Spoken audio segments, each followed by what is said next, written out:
What's good, everyone? Welcome to the video. Welcome to the channel. We have another Modern Warfare 2 title video today, and we are touching on some tips and tricks to help you dominate league play when it goes live with season 2.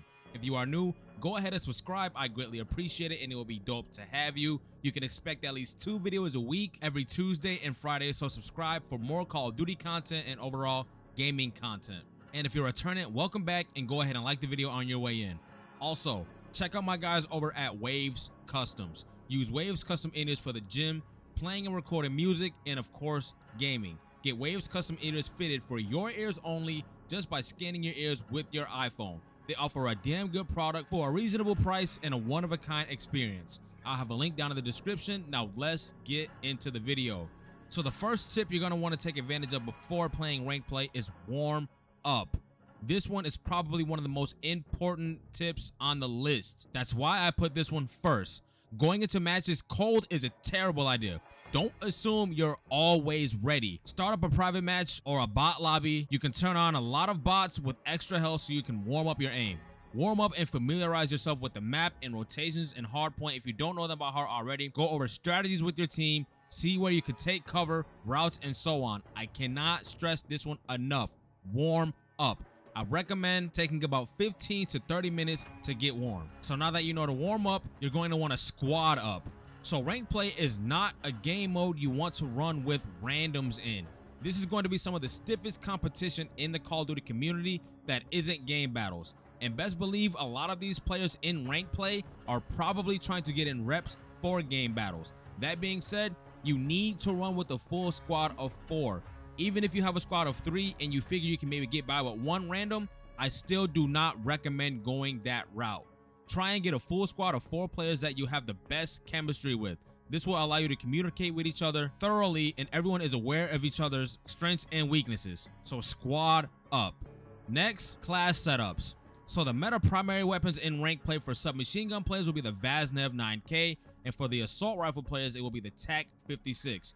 You can figure out how to distribute weapon use within your squad. Now that you know what weapons to use to dominate, here are some examples of each of the 2 you may want to try as far as attachments. You can try and use these exact attachments, or you can tweak them to your liking. You will be going up against setups very similar to these. Adding on to this, I highly recommend at least 2 players run a knife as their secondary weapon. Not so you can run around and just get knife kills, but this will allow you to move around the map so much faster than if you are running a pistol as your secondary weapon, especially when paired with the double time perk. And if you are a player that is running dead silence, you can get into position so much faster than your opponents will. Be sure to know when to switch back to your primary weapon though. You don't want to literally be caught with the knife in a gunfight. Next, you're going to want to learn the hardpoint rotations. In the hardpoint mode, the objectives will keep changing after every 60 seconds. And if you wish to get a tactical advantage over your opponents, then it is important for you to know the location of the next upcoming hardpoint on the map.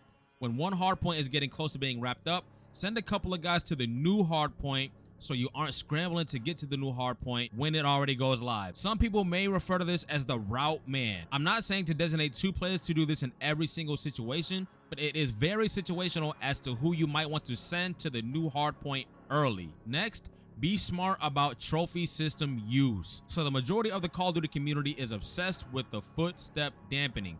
So obviously we want to run dead silence as much as possible. That being said, in respawn ranked play modes, control and hardpoint, dead silence won't be as effective as the trophy system, believe it or not. When you're holding down a point, sure you can run bomb squad, but adding that extra layer of protection with a couple of trophy systems can be an absolute game changer. And I am not saying do not run dead silence at all in these respawn game modes, but something I recommend is 2 to 3 trophies in respawn and 1 to 2 trophies in search and destroy. Yes, I do still recommend trophy systems in search and destroy on defense. Once again, that is something you can go ahead and talk amongst your teammates about. Now let's get into the next point, kill trading.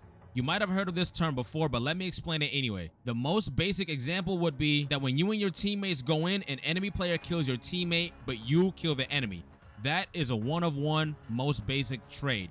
Why is this useful? Well, it's important to position yourself somewhere where you can always kill the enemy if he kills your teammate or the opposite. If you get killed, someone should be able to kill the guy that killed you. Otherwise, you're just going in solo, and that's not good if you die. It's not necessarily bad to die either. It's part of the game. Even the best players die. However, if you made this insurance policy that a teammate can trade the kill if you die, this is a win-win because your best attempt was to kill the enemy. You failed. However, even when you failed, both teams are now down one player if your teammate manages to pull off the trade. Trading in a more advanced form would be a bait type of trade. You want to bait this one player out, maybe even the last player. For example, a 2v1 search and destroy situation. So you come out as bait while a teammate is positioned well enough to surely pick up that kill and finish the round. So you basically purposely die, but for a greater cause. Something that I think is also super important is the camaraderie of your teammates. Obviously, we are all passionate about Call of Duty, and it is very easy for our emotions to get involved. But if one player is having a bad game, do not degrade them. And if there's anybody on your team degrading you if you're having a bad game, kick them to the curb. It's not worth it. Everybody has their bad games, and even sometimes we all make bad plays. But if somebody has a point of contention with how you went about doing something on the map, maybe you went for a ninja defuse and you didn't pull it off, and it cost you to lose a round. Now you have a teammate screaming in your ear talking about how trash you are. That is not how that situation should be dealt with. You should say, hey, next time, if you're deciding to take a risk like that, try and let somebody else know before you do that.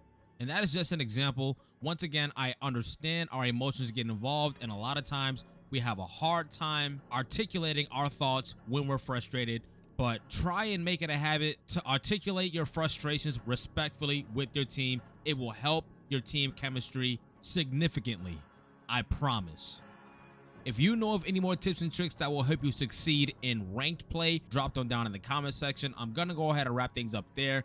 I hope you gain some value and or entertainment from this. If you like what you see, if you like what you hear, go ahead and subscribe, like, and share. Once again, I upload videos every Tuesday and Friday, so subscribe for more Call of Duty and overall gaming content. But for now, that is what we're going to call it.